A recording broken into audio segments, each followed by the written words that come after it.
So this is kind of a natural segue point that I can go into kind of talk about my personal time I've had with the Oculus Rift, an Oculus review, if you will.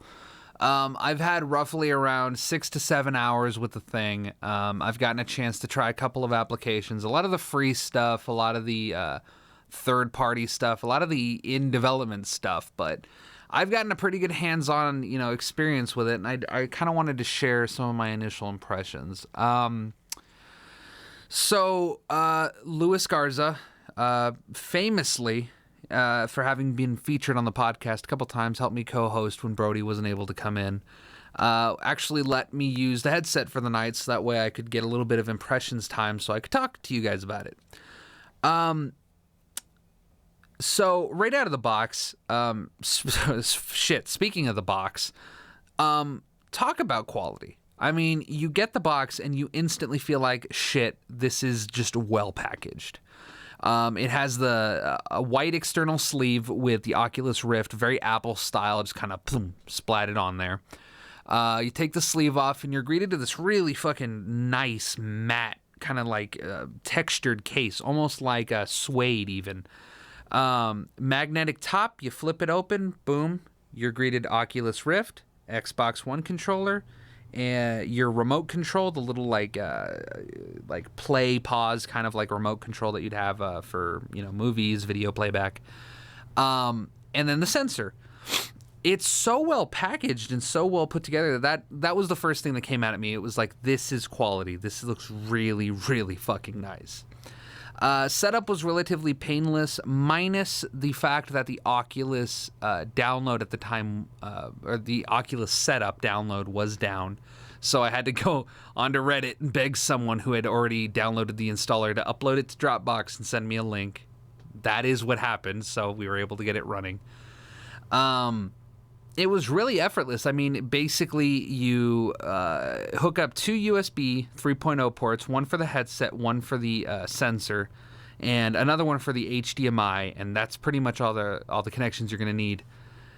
You also have to plug in the wireless dongle for the Xbox One controller that comes with it. So that's two USB 3.0, one HDMI, and one USB 2.0. So not that bad considering what you're doing.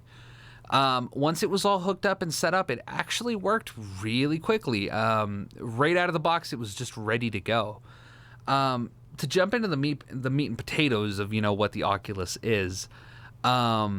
Actually, before we jump into that, I wanted to talk about the build quality. I actually have it right here, and in all honesty, it is surprisingly fucking light. Like, almost like it's the tech demo version. Like, this isn't the real model. Like, it's like this is the on-store display.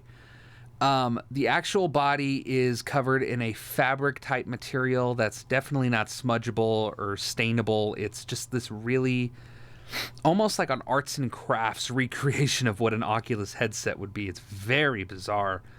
But at the same time, it's so light that when you actually use it, it feels like you don't have it on, which is really fucking nice. It has retractable straps on both sides for the depth of your face, and a strap on top for the length or the width of your head. It's really easy to set up and get it to feel comfortable. The padding on the inside is real nice. Lenses, definitely more like some of the most premium I've ever seen. I haven't had a whole lot of time to, sit with a Vive or anything, but definitely, it's well built considering that it's like remarkably like fabric based, which is kind of odd. But at the same time, you feel its quality. Everything kind of, it flexes, but it's been reinforced, and it's, the weight distribution is so even. Like, I'm holding it with one hand right now, and I can feel that, like, across the whole thing, it's evenly weighted. So it's not front heavy, which means you're not going to have neck pain or anything like that. It has these two headphones, which I can confirm are actually, they have a pretty excellent bass response. They're really good headphones, considering that they're just pre-attached, but you can remove them. They do get in the way if you are using third-party headphones. That's impressive.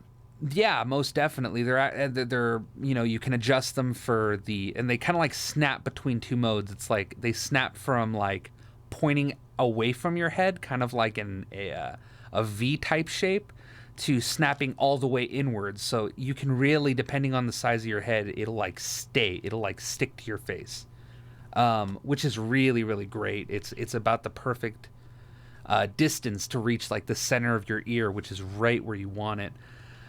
So build quality wise, I mean, it's what you want. I mean, I know a lot of people probably would have wanted metal or something, like girthy or something, really heavy and stuff like that. But if you think that if you're using this for hours, you'd probably not want that. You'd probably want something light, something comfortable, something more fabric based. And it's really just genius design. The back has kind of like this triangular shape that kind of cups the back of your head. Whenever you put it on, it's kind of like putting a baseball hat on. You start from the back and then you pull it on to the the front of your face. Just really, really, really well designed. You can.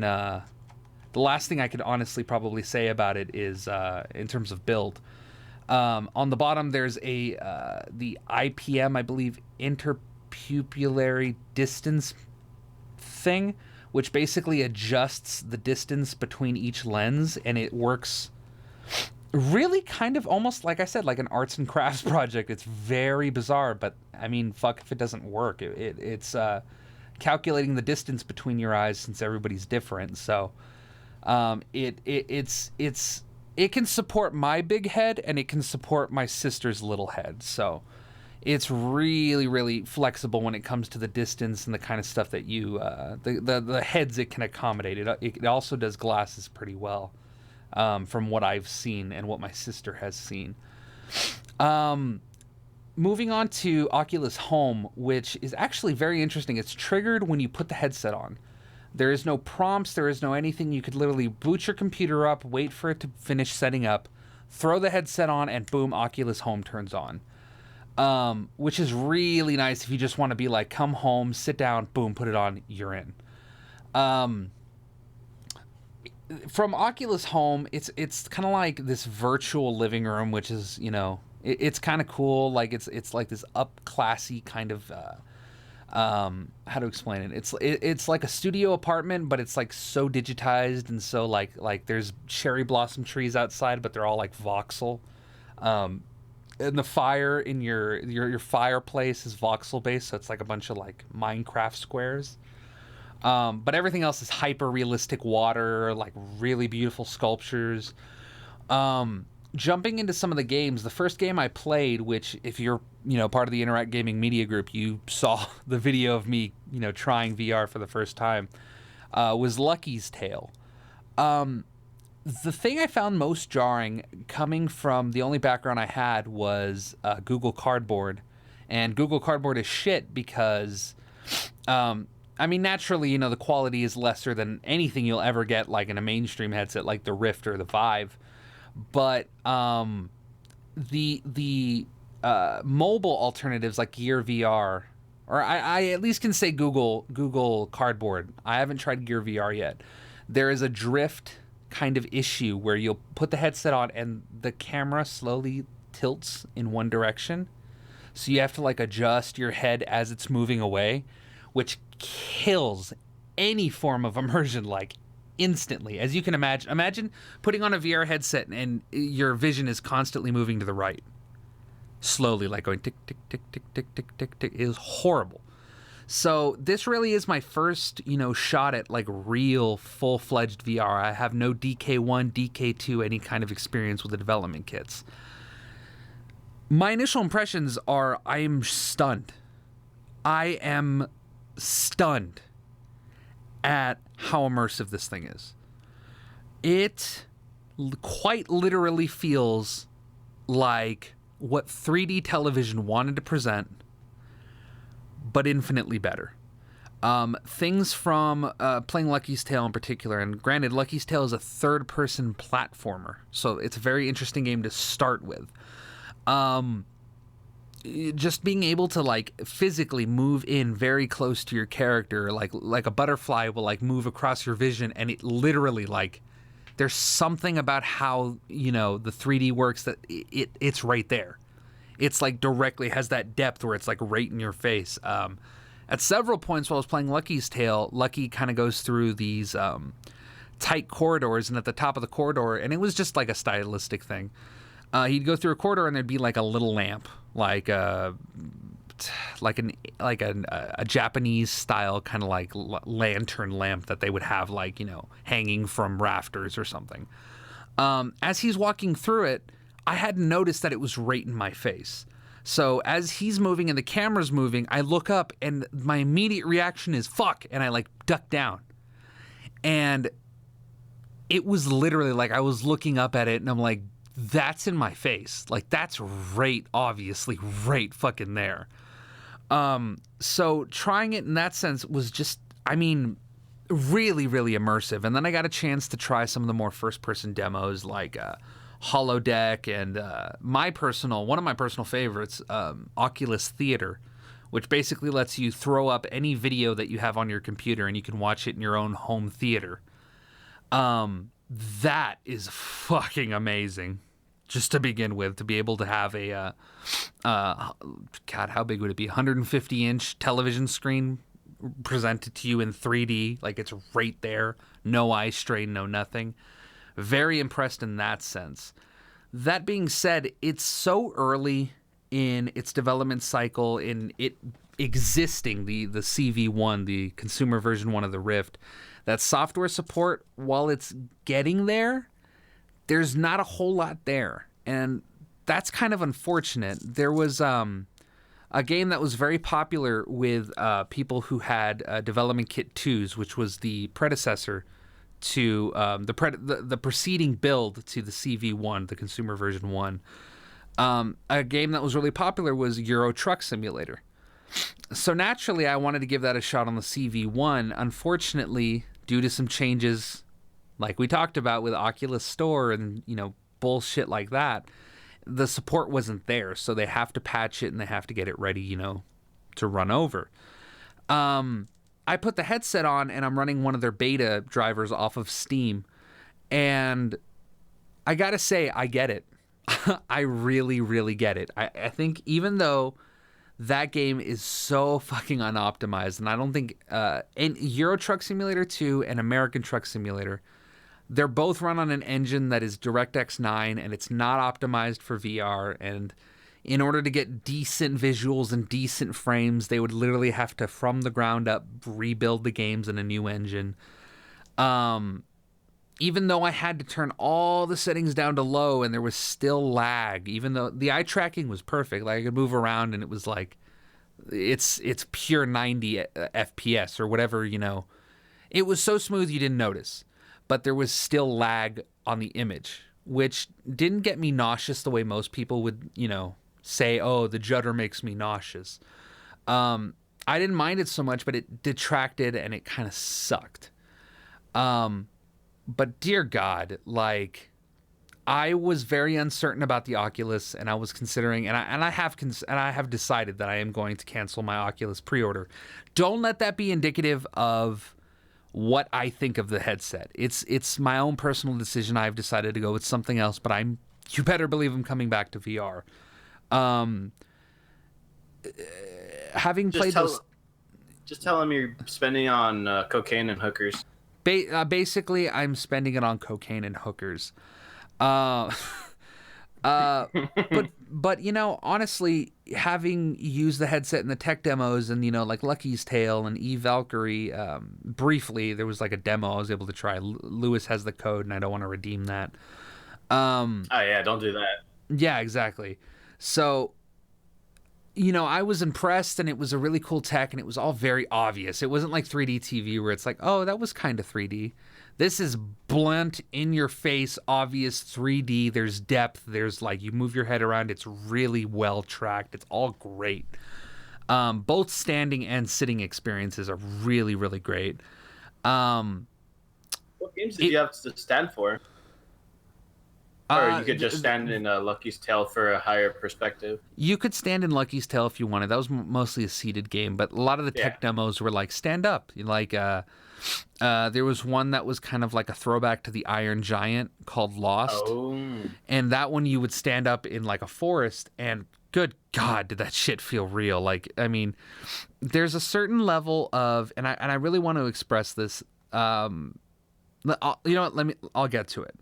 The tech demos, Lucky's Tale, all that was really great, and I loved it, and, you know, it was cool, but I wasn't sold 100%, and I was like, you know what, I'm going to cancel my pre-order. I'll go to Lewis whenever the big titles come out, and I'll play with his, and, you know, eventually I'll jump back on once the games are there, or once the Oculus equivalent of the HTC Vive's controllers show up later this year, I'll probably jump back on. Then I sat down with Euro Truck Simulator, and despite all of its flaws, despite the fact that it's fucking ugly, it looks straight PS1. That's how low I have to turn the graphics down because it's so unoptimized. Even on a GTX 970, which is fucking obscene. The game came out 4 years ago. It's a blast. I mean, sitting there in the what's it called? The carriage, or what is it called when you're a truck driver, like that like driver's. You know what I'm talking about? Yeah. There's a word for it, but you know what I'm talking about. Yeah. Right, where the driver is, where there's the passenger, and then like the passenger, and then behind him he has like his little sleeping area. If it's a really nice, I don't know, man. I forgot the name, and I'm in the oil industry, so. Yeah, so you know, like that entire section where there's meters and there's buttons and all that stuff, and you can lean out your window and turn around.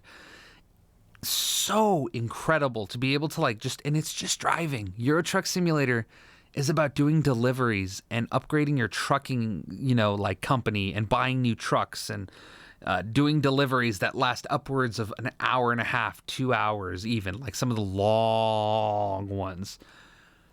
It is so fun because it incorporates, I can only describe it in like an image. Basically, you can you can play real life internet radio stations that are streaming in real time. So you can like throw on and they're all genre defined. So if you want to listen to metal, you want to listen to alternative, you want to listen to whatever, it's all there.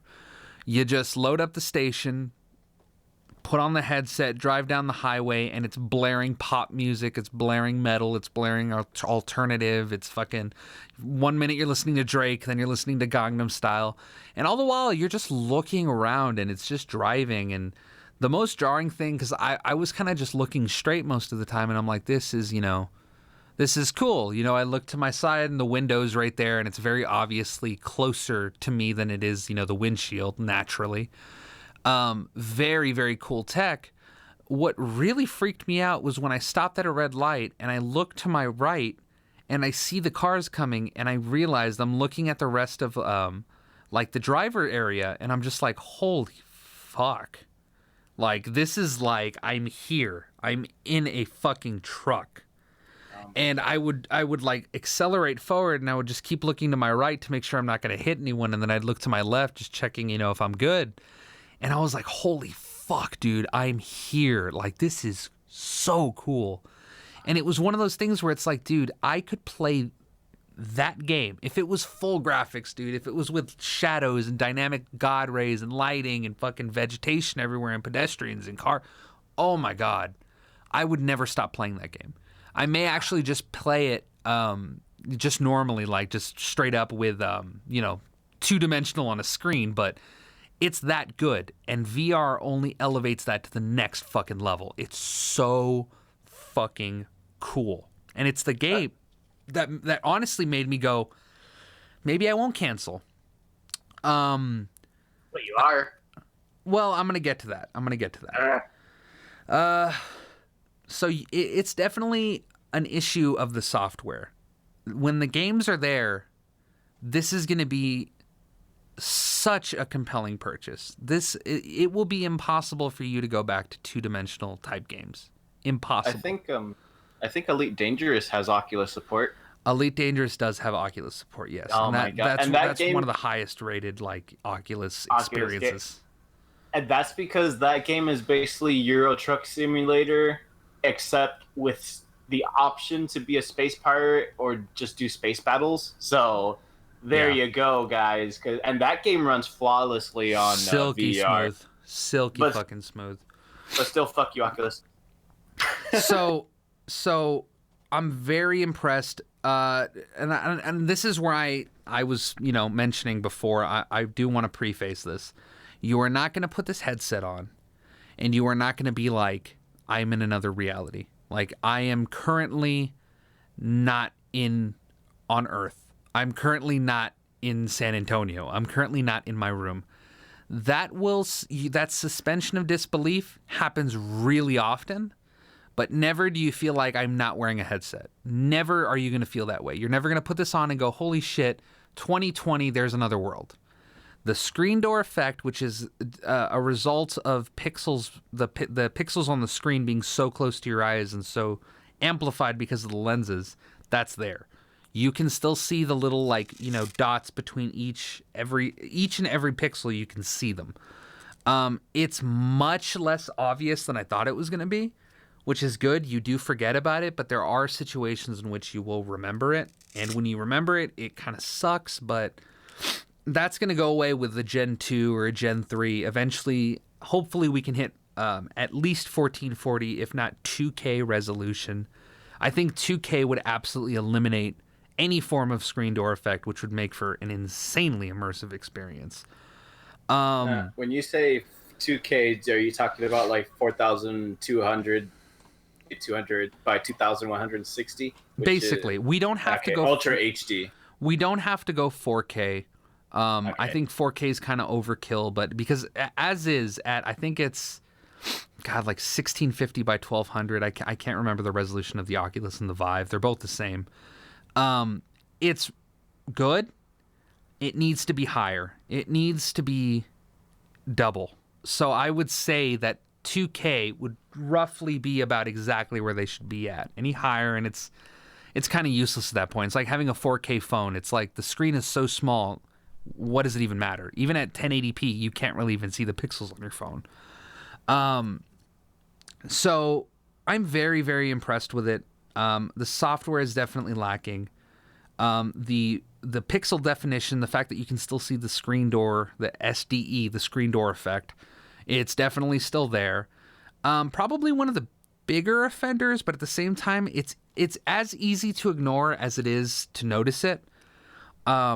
Is the God Ray effect. Now, the God Ray effect happens when high contrast text, graphical effects, anything like that, like basically white on black or yellow on black or any kind of light that is bright compared to its background image, will kind of create this refraction in the lens, which will cause like the whole lens to almost glow.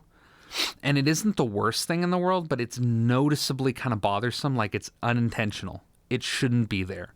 And it highlights that there is a lens in front of your eyes, which sucks. And a lot of people are defending it, and a lot of people are like, oh, I barely noticed it. It's a stupid thing. It's a nitpick. It's like, no, it's a thing that needs to get fixed. And I know they're going to fix it for Gen 2. I mean, shit, this wasn't a problem that existed on the development kit too.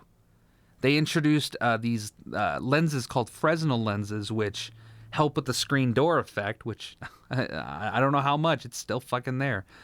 I accidentally turned on the Oculus. Screen door effect is still there regardless of the Fresnel lenses. And on top of that, you get this God Ray effect. And this doesn't happen on the Vive, even though they're both using Fresnel. So there's something going on with the internal, I guess, structuring of the headset itself that's causing that, which they really need to fucking figure that out.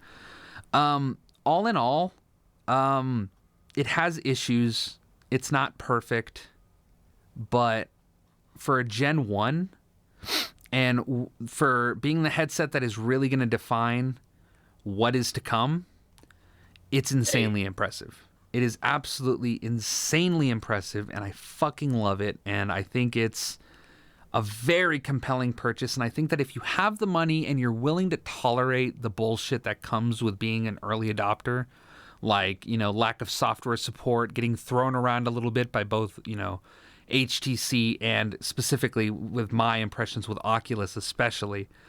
You're going to love this thing. You're going to absolutely love this thing. Now, why am I selling it, or why am I canceling my pre-order? I'm canceling my pre-order simply because I've decided that I would rather spend my money on an i7 processor and a GTX 1070, both of which would be replacements to my current existing hardware, which basically means I can sell my i5 and I can sell my 970 and have pocket change to last. What I'm really wanting to do is I'm really wanting to wait for the Oculus Touch. And I think that if you want to jump into VR, you should probably wait for the Oculus Touch, because... Or just get the Vive. Making an A-B comparison between the... from what I've experienced with the Oculus and what I've seen from the Vive, they're very, very similar. They are very, very similar. Some of the main differences between the headsets are... The weight distribution on the Oculus is infinitely better. They have this hard plastic leading into kind of rubberized, kind of going through the back design that evenly distributes, the weight from front to back. Whereas the Vive seems to have a little like this big lip that kind of goes on the front of the device that makes it a little front heavy. Supposedly they weigh the exact same. Like the Oculus Rift and the Vive weigh the exact same, except the weight distribution is different. In the Vive, it's a little more front heavy, which means you can get neck pain. You can get a little bit tired of having it on your face.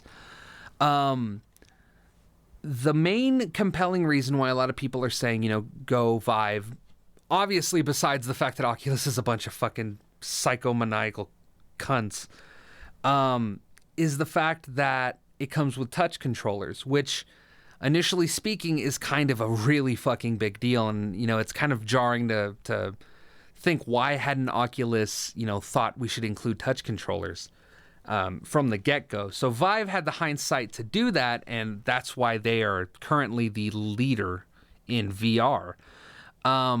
What Oculus is bringing to the table is pretty similar. They're going to launch their controllers, their Oculus Touch controllers, in half two, the second half of 2016. It's going to include the two controllers, and it's going to include a second camera. Now, the ideal setup is to have one camera mounted on the middle. The farthest wall away from, basically you're going wall to wall, top, middle, pointed downwards, covers the whole room. You have room scale VR right there. People have tried it. They've tried installing two cameras and just using the headset, and it's flawless. It works equally as well as the HTC Vive. So it's definitely really impressive that, they're going to provide pretty similar experiences. So either way, you're getting a pretty fucking awesome virtual reality experience.